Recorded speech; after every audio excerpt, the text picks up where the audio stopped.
그 하나님의 그 예정과 섭리 속에서 그때가 언제까지 저렇게 저들이 패역하고 복음을 받지 않을 것인가?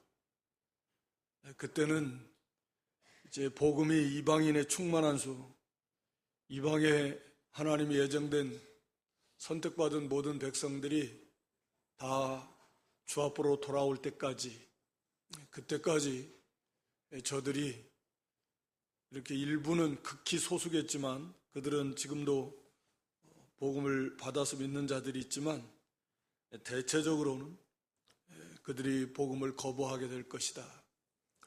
이 비밀이라고 그랬습니다. 비밀. 그래서 이방인에게 복음이 다 전파돼서 가운데 있는 하나님의 백성들이 이제 다 돌아온다면 그때는 이제 이 복음이 저 이스라엘 땅으로 들어가게 되고 그들이 다 회개하고 26절에 기록한 대로 온 이스라엘이 구원을 얻을 것이다. 이 민족적인 그런 큰 회개가 일어나게 될 것이고 그들이 구원을 받게 될 것이다. 그렇게 되면 이제 주님의 재림이 이제 거의 임박했다. 이제 복음이 모든 민족에게 복음이 전파되면 그제야 끝이 온다고 주님 말씀하셨는데 그 전에도 계속해서 지금도 일어나고 있듯이 말세 현상들은 많이 일어나고 있을 것이고 좀 더 계속해서 더해질 것입니다. 그러나 이스라엘 민족들이 회개하고 돌아오는 표징은 유일한 표징이다 라고 하는 것이고 우리의 입장에서 이방 교회의 그 지체인 우리의 입장에서는 빨리 저들이 다 회개하고 돌아오면 좋은데 한편으로는 말씀드린 대로 이방인의 충만한 수가 들어올 때까지 더 이상 이방에는 이제 하나님의 백성이 거의 없다. 그 말입니다. 그때가 점점 가까워지고 있다. 우리 한국 교회만 해도 전도가 굉장히 어렵다. 그건 피부로 느끼는 거고 이구동성으로 다 말하는 건데 그 말은 무슨 말이냐면 바꿔 말하면 하나님의 백성들이 그렇게 많지 않다 라고 우리가 그렇게 생각할 수 있을 것입니다. 그 복음의 문이 열려서 막 이제 처음에 열릴 때는 어디든 하나님 백성들이 처음엔 쏟아져 들어오는 거죠. 그러나 이제 점점 그 복음이 백성들이 들어오고 또 거기에 이제 핍박이 가해지고 문이 닫혀지면서 복음이 또 다른 데로 흘러가고 그게 이제 2000년 역사 속에서 기독교 교회 역사가 그렇게 흘러왔고 지금도 그렇게 흘러가고 있다. 항상 그런 큰 틀에서 이것을 바라보고 이제는 정말 마지막 중에 마지막 말세 중에 말세지마를 만났는데 얼마 안 남았다라고 하는 것을 항상 기억해야 할 것입니다.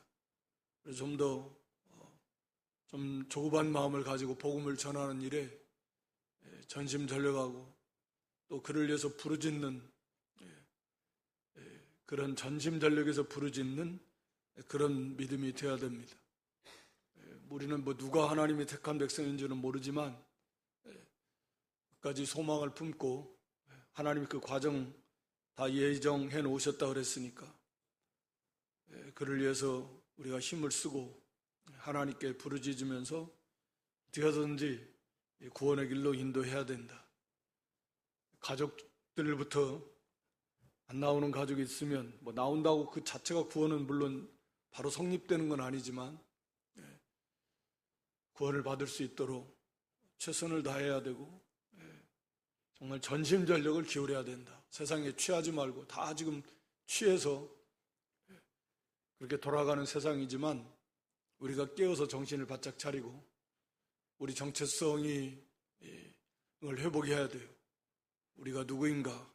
오늘 여기 이제 12장도 결국 그거지만 우리의 사는 목적이 뭐냐, 나의 본분이 무엇인가를 항상 기억해야 됩니다. 그리고 이 시대가 어떤 시대냐, 주님의 재림이 임박한 이 세상이 멸망의 코앞에 다가오고, 물론 그 전에 이제 교회가 큰 환난을 만나게 될 것이고, 그 환난을 어떻게 통과할 거냐, 그 환난 속에서 수없이 많은 사람들이 떨어져 나간다 그랬는데, 교회 안에. 그래서 정신을 바짝 차리고 정말 믿는 일에 열심을 내지 않으면 그렇게 사람 편에서 볼 때 쉽지 않다라고 하는 것입니다. 하나님의 그 지혜와 그 지식의 그 위대함은 우리가 다 알 수 없습니다. 이방인을 구원하시기 위한 하나님의 그 예정과 섭리, 유대인이 그걸 또 거부하니까 오히려 하나님은 그걸 통해서 이방인들을 구원해내는 그런 방법으로, 기회로 삼으셨고, 복음이 또 다 이방인들에게 돌고, 또 저 유대인들이 시기나게 해서 거부하고 있지만 그들도 역시 하나님의 긍휼을 입어서 때가 되면 그들도 하나님 앞에 다 돌아오게 될 것이다. 처음부터 끝까지 알파와 오메가 되신 하나님의 손에 다 있다라는 거라고 하는 것입니다. 거기 33절에도 깊도다 하나님의 지혜와 지식에 부유하며 그의 판단은 측량치 못할, 이 판단은 하나님의 그 작정의 의미가 더 강해 보입니다. 공의로 심판하신다는 그런 의미보다는, 문자적인 의미는 그런 의미겠지만, 하나님의 판단이, 하나님의 선택과 유기, 이방인에 대한 구원 계획, 이 모든 하나님의 뜻을 이루어 가시는 그 하나님의 지혜와 그 지식의 부유함, 또 하나님의 그 놀라운 작정은 감히 우리가 어떻게 측량할 수 있으며 그 길을 알 수 있을 것인가? 알 수 없습니다. 그 어떤 누구도. 그래서 하나님 앞에 그저 겸손해야 됩니다. 그리고 하나님만 높이고, 하나님을 할 수 있는 대로 좀 많이 좀 묵상하고, 하나님을 좀 많이 찾고 구하고, 그게 생명입니다. 누가 주의 마음을 알았으며 누가 그의 모사가 되었느냐, 그럴 수 있는 존재가 불가능하죠. 있다라고 하는 것이. 누가 주께 먼저 들어서 갚으시면 받겠느냐, 그럴 수가 누가 있겠습니까? 그저 하나님께서 처음부터 끝까지 하나님의 은혜로 주시는 것이지, 이는 만물이 주에게서 나오고 주님이 다 창조하셨고 또 주로 말미암고 주님이 다 붙들고 계시고 주에게로 돌아갑니다. 주님의 뜻하신 대로 만물 통일, 만물 구속, 하나님 나라 완성, 또 심판, 모든 것이 하나님 뜻대로 다 완성되고 끝마쳐지게 될 것이다. 그러니까 시작부터 끝까지 알파와 오메가를 좀 많이 묵상하셔서 내 삶에 있어서 알파 오메가, 내 구원에 있어서 이 모든 인류와 하늘과 땅에 있는 모든 만물이 처음과 나중, 시작과 끝이요, 모든 것이 하나님께 있다라는 거죠. 정말 모든 것이 하나님께 다 있습니다. 우리에게 베풀으신 그 하나님의 그 무조건적인 측량할 수 없는 은혜와 사랑이, 그저는 다른 말 도저히 할 수 있는 게 없어요. 그저 감사, 또 감사, 세세토록 감사해도 부족한 것이죠. 그 하나님의 그 기가 막힌 하나님의 사랑, 구원의 계획, 그 가운데 우리를 포함시켜 주셔서 사랑의 대상자 삼아주시고 그 영광스러운 구원을 우리에게 영원토록 누리게 해주신, 이거 어떻게 무슨 말로 어떻게 생각으로도 다 그 일부분이라도 제대로 알기가 어려울 만큼 그렇게 크고 위대하시고 놀라우신 하나님의 사랑이고 은혜고, 그걸 이루어 가시는 하나님의 지혜고 능력이고, 그래서 오직 모든 만물을 하나님이 다 창조하시고 또 우리 재창조하시고 다 보존하시고 통치하시고 섭리하시고 다스리시고, 그래 하나님의 뜻을 완벽하게 다 이루시는 우리 하나님이시라. 영광이 그에게 세세 있으리로다. 아멘. 그렇습니다. 영광이 그게 하나님의 모든 하나님 되심이 영광입니다. 하나님의 하나님 되심이 그게 영광이라고요. 한마디로 표현하기 어려운 단어죠. 그 영광의 하나님은 그 하나님께 세세토록 하나님께 영광을 돌려야 되는. 그러니까 뭐 하나님을 알면 알수록 우리 인생들이 만큼이라도 뭐 내세울 수 있는 게 없어요. 그냥 하는 소리가 아니라 사도 바울이 나의 다 된 것은 다 하나님의 은혜다. 그렇게 수고 많이 하고 고생도 많이 하고 또 자기가 그렇게 되는 것 다 하나님의 은혜입니다. 사람이 아무것도 안 한다라는 건 아니지만 그것도 결국 알면 알수록 하나님의 은혜다. 처음부터 끝까지 하나님의 은혜입니다.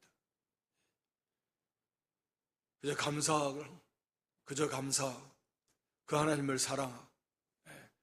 그래서 우리도 마음과 목숨과 뜻과 힘을 다해서 정말 하나님을 사랑하고 섬기는 것이 너무 당연하다. 너무 당연합니다. 1장에서 11장까지가 이제 어떤 그런 교리적인 면이죠. 복음에 대해서 말씀했습니다. 그 복음의 비밀의 핵심이 예수 그리스도의 십자가, 하나님의 지혜와 능력이다. 구원을 주시는 복음이 왜 필요하냐? 모든 인생이 다 하나님의 진노 아래에 있기 때문에 하나님의 진노를 영원토록 받을 수밖에 없는 인생들이, 그래서 하나님께서 이 복음을 주셨다. 그래서 모든 인생들의 상태가 어떠한가 하는 것을 쭉 3장 20절까지 설명하고 있는 거예요. 구원받을 수 있는 인생은 인간은 한 사람도 없다. 극히 약해지고 타락해서 하나님을 싫어하고 거부하고 패역하게, 인간의 타락한 인간의 본성입니다. 그래서 더 급속도로 악해지고 그러다 멸망할 수밖에 없지만 유대인들도 마찬가지예요. 똑같습니다. 그래서 하나님께서 이 복음을 주셨다. 그래서 믿는 자에게 구원을 주시는 것이다. 자랑할 것이 하나도 없습니다. 아브라함도 마찬가지고. 그래서 구원받은 성도, 이제는 하나님과의 관계가 화목의 관계가 되었고, 전에는 사망의 종, 사탄의 종 그렇게 있었지만 이제는 새 생명을 받아서 그리스도와 연합된 존재가 되어서 이제는 더 이상 세상에 대해서 죽은 자가 되고 죄에 대해서 죽은 자가 되고 하나님과 의에 대해서 산 자가 되어서 이제는 하나님의 뜻을 이루어드리는 삶을 살 수 있는 그런 존재로 하나님이 만들어 놓으셨다. 율법을 행함으로 구원받는 건 아니지만 구원시켜 놓으시고 율법을 행할 수 있도록 해주셨다. 그래서 하나님의 뜻을 이루게 하시는 하나님, 구원받은 성도가 왜 이렇게 죄를 짓냐 하는 것에 대해서도 또 앞에 7장에서도 말씀하고, 구원의 영원하고 완전하고 무한 영광스러운 것에 대해서 8장에서 확증하고, 그러면 이 유대인들의 구원은 저들은 어떻게 된 거냐, 저들에 대한 약속은 실패한 거냐, 왜 안 믿냐, 이런 거에 대해서 9장에서 11장까지 선택과 유기까지 포함해서 이스라엘 백성들의 구원의 계획까지, 거기에 이방인들의 구원의 계획까지도 이렇게 우리에게 가르쳐 주셨습니다. 이 교리적인 면이라고 하면 12장부터는 그러므로 이제 구원받은 성도가 어떻게 살아야 되느냐, 이제 그러므로 시작하고 있죠. 그러므로 1장부터 11장까지 내용을 다 받는 거라고 볼 수 있겠죠. 자, 그러면 이제 이걸 참으로 믿고 깨달았다라고 하면, 그러면 이제 구원받은 우리는 어떻게 해야 될까? 어떻게 살아야 될까? 자연스럽게 그게 나오지 않겠습니까? 어떻게 살아야 돼? 그 놀라운 하나님의 사랑과 은혜를 깨달았다면 이제 우리는 어떻게 살아야 되냐 앞으로. 그런 거죠. 그러므로 형제들아, 내가 하나님의 모든 자비하심, 하나님의 그 자비,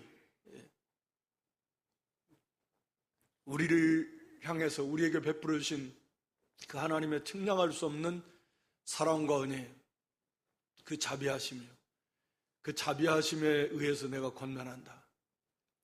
다시 말하면 우리도 마치 구원을 받았을 때 이렇게 하가 아니라, 우리 출애굽기 20장 1절 이하에도 하나님께 주실 때에도 나는 너희를 애굽 땅에서 이렇게 인도해낸 너희 하나님 여호와라, 그러니까 너희가 애굽에서 얼마나 비참하게 살았는가.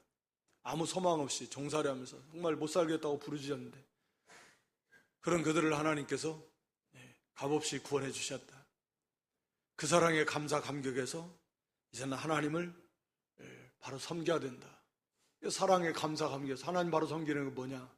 십계명부터 주셔서 이걸 바르게 그 기쁨으로 감사함으로 하나님을 사랑함으로 이렇게 지켜라. 그 말씀 아니에요. 똑같은 거죠. 하나님의 그 모든 사랑, 자비, 그 사랑에 감사 감격해서 그 사랑을 힘입어서 바울도 권면하고 받는 우리도 그 사랑에 의해서 우리가 이제는 하나님을 어떻게 섬겨야 되느냐? 본문에 너희 몸을 하나님이 기뻐하시는 거룩한 산제사로 드리라. 이것이 마땅하다. 이것이 너희의 드릴 영적 예배다. 우리가 이제는 우리 몸이라고 하는 건 우리 전 존재를 말하잖아요. 우리의 삶의 전 존재입니다. 우리 삶, 우리 존재 자체가 하나님 앞에 완전히 기뻐하시는, 하나님이 기뻐 받으실 만한 거룩한 예배의 삶을 살아야 된다. 그것이 구원받은 성도의 마땅한 자세이다. 그러니까 12장부터 마지막 16장까지 이제 실제적인 우리의 삶에 적용하면서 구원받아서 어떻게 살아야 되냐, 이게 한마디로 이어가는 거죠. 1절, 2절에서 그 방법까지. 이제는 우리가 나가 아니라 나는 없어지고 나는 부인되어지고, 제사라고 하는 걸 표현할 때는 제물이라고 하는 건 죽는 거잖아요. 죽는 거. 산 것을 제사, 산제사라는 말 자체가 조금 모순처럼, 제물은 반드시 희생제물이 죽여야 됩니다. 그렇지 않으면 어떻게 제사를 드릴 수가 없어요. 제사가 되지도 않아요.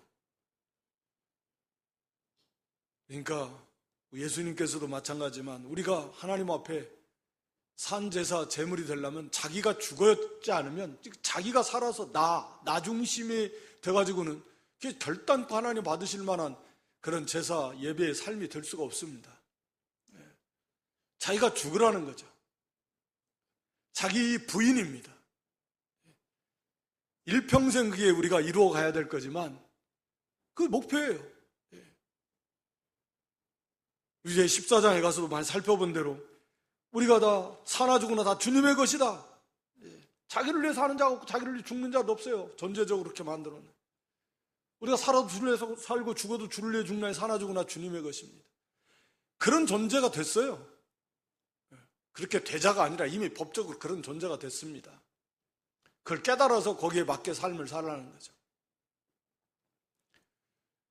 그래서 너희 몸을 이제는 그 사랑을 깨달았고 우리가 어떤 존재인가를 깨달았다면, 그리고 무엇이 참된 가치인가를 이제는 알았다면, 이제는 우리가 하나님이 기뻐 받으시는 거룩한 산제사 예배의 삶을 살아야 될 것이다 라고 하는 거죠. 거기에 나라고 하는 건 들어갈 수가 없습니다. 그래서 하나님의 그 놀라우신 그 하나님의 은혜와 사랑에 감사 감격해서 오직 하나님의 영광을 위해서, 너희는 너희 것이 아니니까 값으로 산 바가 되었으니까 너희 몸으로 하나님께 영광을 돌리라. 이런 말씀들이 반복해서 여러 곳에서 계속 우리에게 주고 계시는데, 그렇게 하나님께 영광을 돌리는 삶을 살아야 된다 라고 하는 걸 말씀합니다. 그러려면 어떻게 해야 하냐? 거기 2절에 먼저는 너희는 이 세대를 본받지 말아야 된다. 이 세대를 본받으면 안 됩니다. 그러니까 우리가 잘 아는 거예요. 이 세상, 하나님 모르는 이 세상, 세상 사람들의 그 삶, 그들의 가치관, 그들의 사고방식, 그들의 추구하는 것들, 그들의 삶의 모습들, 우리는 그걸 본받으면 안 된다. 가장 중요하고 대표적인 게 오늘 오전에도 살펴봤지만 철저하게 물질 중심이에요. 세상은 육신 중심, 물질 중심, 자기 중심입니다. 그거 본받으면 안 됩니다. 그건 세상이에요. 하나님 모르는 세대의 대표적인 특징입니다. 자기예요. 물질이에요. 그저 육신 중심, 세상 눈에 보이는 거 그게 전부입니다. 그래서 그들은 그것을 목표로 삼고 그것을 얻기 위해서 모든 수단과 방법을 가리지 않고 동원합니다. 그리고 육체의 욕심대로 자기를 위해서 살아갑니다. 그게 세상이죠.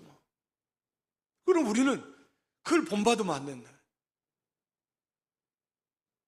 그렇게 살 사람들이 당연히 아니죠. 이런 새 생명을 받은, 하늘의 부르심을 받은, 그리스도께 연합된 하늘의 백성이잖아요. 잠깐 이 땅에 우리가 머무는 거지. 구원받은다면 잠깐 머무는 거고, 우리는 하나님의 백성이고 하늘의 백성이고 하늘의 시민권자를 가진 한국의 천국의 시민들이고, 근본적으로 다르다. 근본적으로 달라요. 그러니까 이 세대를 본받지 않아야 됩니다. 수없이 많은 사람들이 다 그렇게 가더라도 어떻게 보면 그게 외로울 수 있고 힘들 수 있죠. 그 세대 속에서 의의 길을 걸어간다는 게 그게 쉽지가 않아요. 그래서 하나님의 말씀대로 걸어간다는 게 쉽지가 않습니다. 굉장히 많이 어렵고 생각보다 훨씬 더 어려울 수 있고,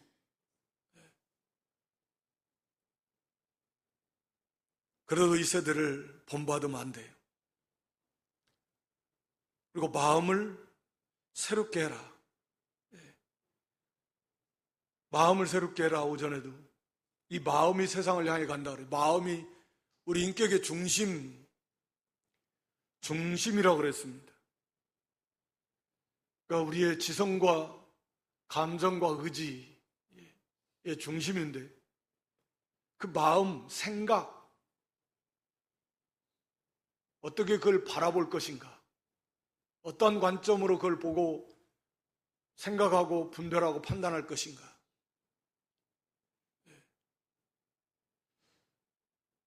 그러니까 이 마음을, 이 생각을, 그러니까 이 마음이라는 단어, 누스라는 단어는 어떠한 대상에 대한 그런 자기의 인식, 저걸 바라보는 그 사람의 어떤 관점, 생각이라고도 할 수 있는데 그런 걸 말하는 거거든요.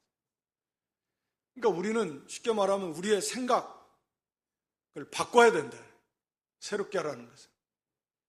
그러니까 가치관을 바꿔라. 뭐 인생관을 바꿔라. 관점을 바꾸는 거예요. 물질관을 바꿔라. 그 관 자체가, 생각 자체가, 사고 자체가, 사고방식 자체가 새롭게 돼야 됩니다. 그게 마음을 새롭게 하라는 의미예요. 그 가치가 달라요. 그러니까 세상 사람들은 가치가 돈에 있잖아요. 자기 중심의 세상이고, 내가 없으면 세상이 뭐 아무리 행복한 세상이고, 내가 없는데 무슨 의미야. 철저하게 자기중심적 세계관을 가지고 있는 것이고, 어떻게 보면 당연하다고 할 수 있겠죠. 그럴 수밖에 없겠죠. 그리고 육신이 살아가려면 물질이 없으면 안 되고, 건강, 물질, 자기, 철저하게 가치를 거기에 두고 있는 거죠. 이 세상이 전부고. 우리는 그런 존재가 아니니까. 당연히 우리의 생각을, 사고를, 관을 바꿔라. 새롭게 해라. 그래서 새로운 관점을 가지고, 지금까지 쭉 말씀드린 게 그런 거예요. 이제는 삶의 목표, 인생관이, 참된 인생의 가치관이, 참된 삶의 행복관이 어디에 있는가? 세계관, 물질관, 모든 것이 바른 그런 관점을 가져야, 바른 생각을 가져야 된다. 그것이 오늘 본문의 말씀이 너무 중요한 말씀이죠. 그게 안 바뀌면 그게 안 바뀌면 삶이 안 바뀌는 거죠. 사람이 안 바뀌는 거예요. 이 생각이 세상 사람과 똑같던데, 가치가 세상 사람 가치관이 똑같아. 세상 사람들하고. 그러면 세상 사람들하고 똑같아지는 거죠. 그런 삶을 살 수밖에 없는 거예요. 세상 사람들이 돈을 막 최고로 여기는 것처럼 성도들도 돈을 최고로 여기면 똑같은 거죠. 어떻게 달라요? 당연히 거기에 맞게 살아가는 수밖에 없는 거죠. 이게 바꿔지지 않으면 안 되는 거죠. 그럼 그게 어떻게 바꿔지는가? 말씀과 성령에 의해서 바꿔져요. 말씀과 성령의 은혜 속에서. 그럼 자기가 이거 안 되는 겁니다. 자기 의지, 노력만 가지고는 안 돼요. 물론 그런 간절함과 사모함이 있어야 되겠지만, 이 생각이 바꿔진다라는 건 그건 자기 의지 가지고 안 돼요. 세상 사람들도 마찬가지인데 하물며. 이것은 말하자면 이 천지가 개벽할 만큼 그렇게 놀라운 일이에요. 흔히 하는 말이 사람 안 바뀐다. 안 바뀌어요, 사람. 그만큼 힘들어요. 사람이 바뀌면 이제 죽을 때가 다 됐다는. 얼마나 그게 사람이 바뀌기가 힘들려면 그런 말이 생겨났을까요? 이제 죽을 목적쯤 돼야 사람이 조금 돌아 바뀔 만큼, 그 충격을 받아 사람이 좀 변화될 만큼. 이게 안 바뀐다니까요. 사람의 생각이 안 바뀝니다. 그런데 이 말씀 그 가운데 역사하시는 성령의 은혜 속에서 우리의 마음이 새로워지게 되는 거예요. 맞다. 그러네. 맞아. 그래서 깨달아지는 거죠. 깨달아진다라는 단어의 의미가 일치된다라는 거라고 그랬잖아요. 내 생각과 그 사무가 하나로 되는 거예요. 그러니까 하나님의 말씀이 깨달아진다라는 말은, 그래, 이 말씀에 내 생각과 이 말씀이 일치가 되는 거예요. 그게 깨달아진다라는. 그랬을 때 그 마음이 새로워지는 거죠. 그래, 사는 게 행복이 물질에 있는 게 아니구나. 이 말씀대로, 주님의 말씀이 사람의 생명의 소유에 넉넉함이 있는 것이 아니다. 삶과 모든 탐심을 물리쳐라.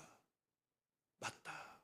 생명이 하나님께 있고 행복이 하나님께 있고 모든 자유, 기쁨, 모든 게 하나님께 있는 거지. 이게 지식이 아니라, 바른 지식이 정말 중요한데 지식으로 아는 거하고 이것이 정말 깨달아지는 거하고는 정말 큰 차이가 있는 거죠. 그게 정말 깨달아진 사람은 그게 이제 바뀌는 거예요. 그 관이, 생각이, 그 사고가 바뀌어집니다. 그래서 이제 그것을 그 생각대로 행해 나가는 거예요. 물론 많은 갈등도 있고 부딪힘도 있겠지만 그렇게 가는 거예요. 이게 마음이 새로워지는 거죠. 하나님의 말씀에 내 마음이 거기에 깨달아져서 동의가 되어지고 거기에서 각오하고 결단을 하고, 그렇구나, 맞다, 이래야지, 이렇게 살아야지, 맞아, 이런 사람이 돼야 돼. 그런 다음에 이제 그것을 이루어가는 과정이, 수없이 많은 영적인 싸움이 이제 있는 건데, 마음으로부터, 중심으로부터 그것이 변화되지 않는다면 그것은 어렵다. 그래서 우리가 항상 하나님의 말씀을 계속 읽고 듣고 새김질하고 그 속에서 하나님의 은혜 속에서 깨달아지는 거예요. 마음이 새로워지게 되는 거예요. 그러면서 이제는 각오하고 결단하면서, 그래, 이제 그렇게 해야지 하는 거예요. 그래서 하나님의 말씀을 많이 읽고 듣고 새김질하고 또 기도하면서, 그러면서 구약적 표현으로 말하면 우리가 세미한 음성이에요. 왕상 19장에 기록한 대로 세미한 소리, 내 마음의 깊이 다 심겨지는 그 소리, 내 심령 속에 들려지고 믿어지고 깨달아지는 그 소리. 그래야 사람의 변화가 되는 거거든. 그렇게 해서 마음이 새로워지고, 그런 말씀들을 우리가 생각하면서, 그래, 우리가 이제는 살아도 주를 위해 살고 죽어도 주를 위해 죽는 사나두구나 주님의 것이 됐다. 이를 위해서 하나님이 어떤 사랑, 예수님이 어떤 사랑, 어떤 희생, 어떤 수고를 베풀어 주시고 그 안에서 누리게 된 영광이 얼마나 크고 놀라운 것이고, 자기 욕심, 자기 생각대로 가는 것이 얼마나 어둠이고 비참함이고 말로 다 할 수 없는 그런 곤고함, 사망의 고통을 당하게 된다. 이런 말씀들이 깊이 깨달아지기 시작할 때 그 마음이 새로워지면서 이제는 그 말씀대로, 그래, 오늘 본문대로 그러므로 이제는 오직 하나님의 영광을 위해 살자. 나의 삶이 하나님 기뻐 받으시는 그런 산제사 영적 예배의 삶을 살자. 그런 각오를 가지면서 출발하는 거죠. 이제 그렇게 가는 건 또 다른 문제고, 이제 싸워가면서 가는 거고, 넘어졌다 섰다 하면 가는 건데, 그러는 거죠. 그리고 하나님의 선하시고 기뻐하시고 온전하신 뜻이 무엇인지 분별해라. 그래, 이제는 하나님의 영광을 위해 살자. 하나님이 기뻐하시는 그런 산제사 영적 예배의 삶을 살자. 그래서 마음을 새롭게 해서 구체적으로 나의 삶 속에서 그럼 하나님의 뜻이 무엇인지 분별해야 될 거 아니에요. 하나님의 선하시고 기뻐하시고 온전하신 뜻이 무엇인가를 분별해야 될 거 아닙니까? 그래서 그 뜻대로 순종하는 삶을 살아야 그게 산제사 영적 예배의 삶을 사는 거잖아요. 내 생각, 내 뜻이 아니라 자기가 온전히 부인되고 죽어지는 거니까. 오직 하나님의 뜻, 그 하나님의 선하신 뜻, 하나님의 우리를 향한 뜻이 그 자체가 선해요. 그 선을 행한다 그 말입니다. 그 선하신 뜻이니까. 하나님이 기뻐하시고 행하는 본인도 기뻐하고, 그게 참 기쁨이 그 속에 있다요. 그 하나님의 뜻을, 기뻐하시는 뜻을 행할 때 하나님도 기쁘고 나도 기쁘고 다 기뻐요. 형제도 기쁘고. 온전하신 뜻, 그 뜻을 이루어드릴 때 우리가 좀 더 온전한 하나님의 사람으로 변화되고 만들어져 간다는, 이 얼마나 하나님의 선하시고 기뻐하시고 온전하신 뜻, 그 말씀 자체가 우리를 향한 그 하나님의 뜻이 얼마나 복된 뜻인가. 선함과 기쁨과 온전함, 우리가 그것을 누리고 그렇게 이룰 수 있도록 하는 게, 그게 하나님의 뜻이라 해요. 우리에 대한 하나님의 뜻. 그 뜻을 이제는 분별하자. 분별을 하도록 해라. 말이 분별하도록 하라 하려면 딱 한 말씀이지만, 그 분별하려면 그거 쉬운 것은 물론 아니에요. 깨어 있어야죠. 오늘 오전에 말한 대로 하여튼 그 땅에다 보화를 쌓으면 그 자체가 어둠이요. 분별할 수가 없어요. 이게 마음이 새로워지기도 힘들어요. 마음이 새로워지지 않으면 안 됩니다. 그래서 마음이 새로워지는 것이 먼저고, 그렇다 맞다 이제. 그래서 이 세대를 본받지 말고 이제는 하나님의 뜻이 무엇인가, 돈이 어떤 것이 경제적으로 이득이냐가 아니라 하나님의 뜻이 무엇이냐, 이게 첫째가 되는 거죠. 어떤 것이 나에게 내가 좀 편하고 내가 잘 되는 길이냐가 아니라 하나님의 뜻이 뭐냐, 선하시고 기뻐 온전하신 뜻이 무엇이냐. 모든 판단의 기준이 하나님의 뜻인 거죠. 하나님의 뜻이 무엇이냐. 절대 말씀의 기준에서 또 믿음과 양심을 써서, 그래서 하나님의 뜻, 말씀의 기준은 웬만하면 다 나오는 거죠. 거의 가장 확실한 게 말씀이. 해도 되고 안 해도 되는 것들은 다 그것도 하나님의 영광을 위하고 교회와 성도의 유익을 위하고 자기 신앙을 위하고 믿음과 양심을 써서 분별하면 거의 다 분별할 수 있습니다. 그렇게 분별해서 하나님의 그 뜻, 분별하려면 깨어 있어라. 항상 깨어서 어떤 일을 만날 때도 이게 쉬운 게 아니에요. 훈련이 안 돼 있으면 이게 습관이라는 게 참 무서운 게 그냥 습관대로 가버려요. 하던 대로 그냥 자기도 모르게 하던 대로 간다고요. 그래서 이 구습을 쫓는 육체의 욕심을 따라 이 썩어져가는 구습, 그 옛사람의 특징인데 이걸 버리려면 부단히 깨어있고 경건의 이르기를 연습해야 되고, 우리 히브리 5장 14절에 보면, 히브리서 5장 14절, 장성한 사람의 특징이 뭐냐면, 뭐 보여줘 보세요.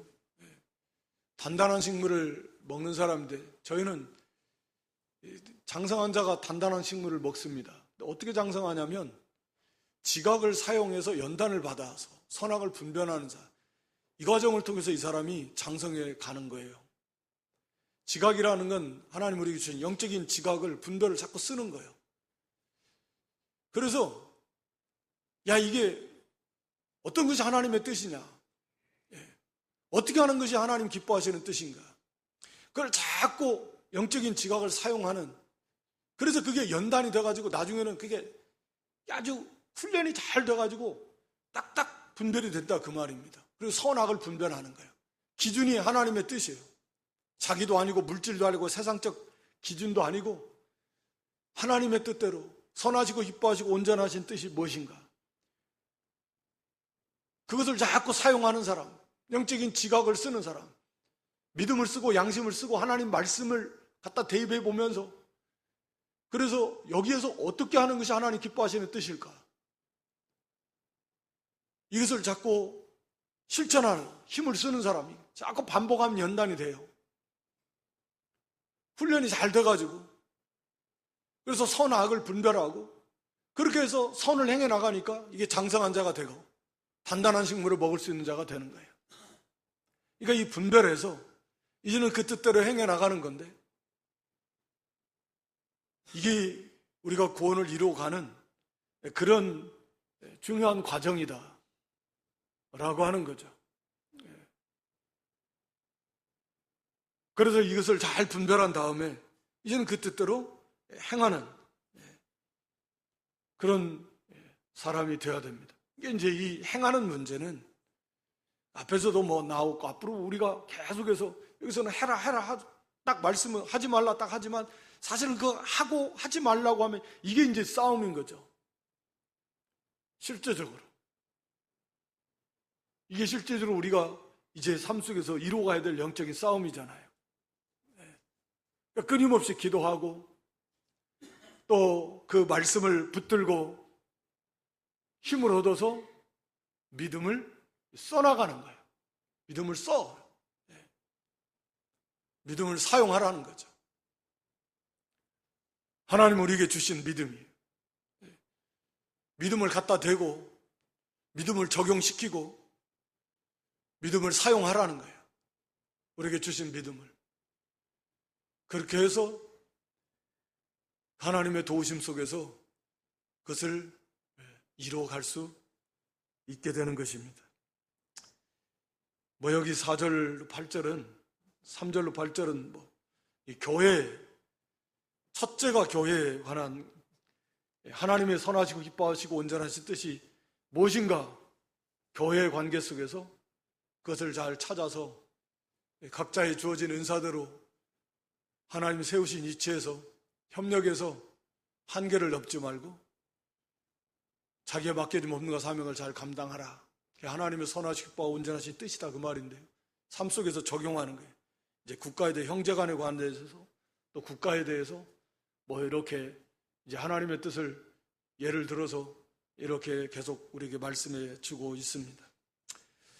오늘 하나님의 구원의 계획, 이스라엘과 이방에 대한 계획, 이방인의 충만한 수가 들어오면, 이제 다 들어오면 이스라엘의 복음이 그들이 회개하고 돌아오게 될 것이고, 우리의 입장에서는 이방 가운데 구원받은 사람은 점점 줄어들다가 이제는 거의 다 끝난다. 그러니까 우리 입장에서는 그렇게 허리띠 풀어놓고 여유 있을 시간이 없습니다. 여유를 가질 수가 없어요.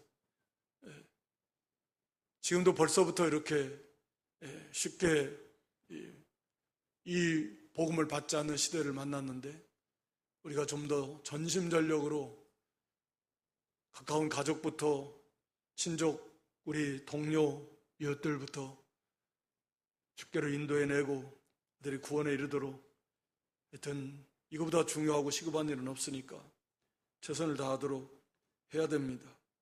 그리고 여기 우리가 이제는 구원받은 성도, 하나님의 그 놀라운 은혜와 사랑, 그리스도의 십자가 구속의 은혜와 사랑을 우리가 깨달았다라고 하면, 그러면 이제는 우리는 어떻게 살아야 되느냐? 우리의 삶 자체가 하나님이 기뻐 받으시는 영적 예배의 삶, 자기를 철저히 부인하는 산 제사처럼 그렇게 오직 하나님의 영광을 위해서 살아야 된다. 그러려면 우리 마음이 날마다 말씀대로 새로워져서, 그래서 이제는 이 세대를 본받지 말고 하나님의 뜻을 분별해서 그 뜻대로 우리의 삶의 모든 영역에서 하나님의 뜻을 분별하고 그 뜻대로 행해 나가도록, 그게 우리의 성도의 싸움이다. 그것을 이렇게 부단히 끊임없이 그렇게 이루어 나가는, 그래서 많은 진보를 나타내는 저와 여러분 될 수 있기를 주님의 이름으로 축원합니다.